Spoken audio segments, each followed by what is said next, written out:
Last but not least, the Peace Committee has yesterday unveiled a peace proposal that it has deliberated upon and adopted.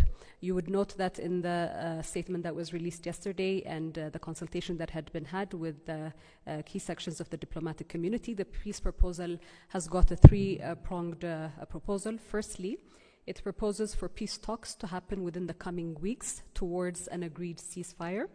Secondly, it proposes to undertake an in-depth political dialogue between the parties leading towards a settlement. And thirdly, it proposes for any other pending issues to be addressed through a national dialogue.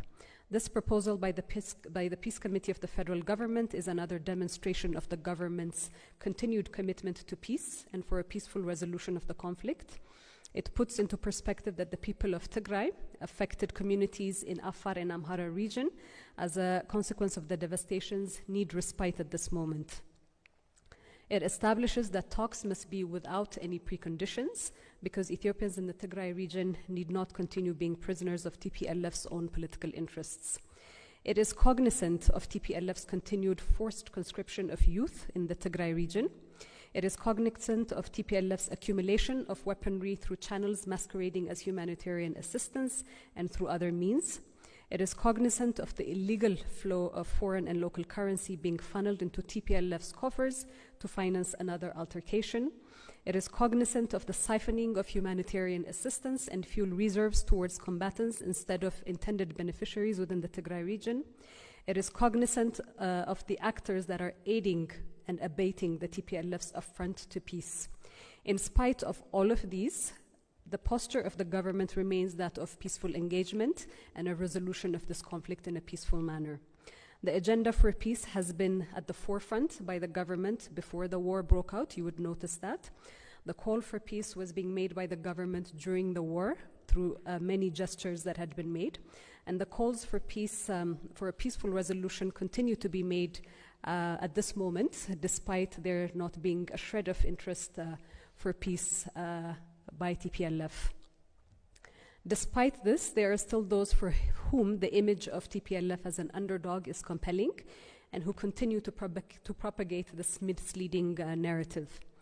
The issue of restoration of services in particular comes up again and again as if there is one single on and off button or switch that is centrally located.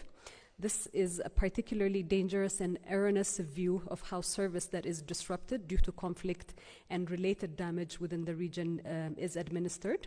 The government has made it clear on several occasions to partners as well as to the public that the security and administrative arrangements within the Tigray region need to be cleared and put in place to facilitate technical repair work on the ground in Tigray region to restore these saved services.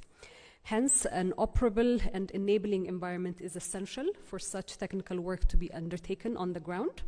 And at the moment, with a very vocally belligerent and illegally armed group operating at its own whim and refusing to accept peace talks, the required enabling and secure environment is lacking for the restoration of services.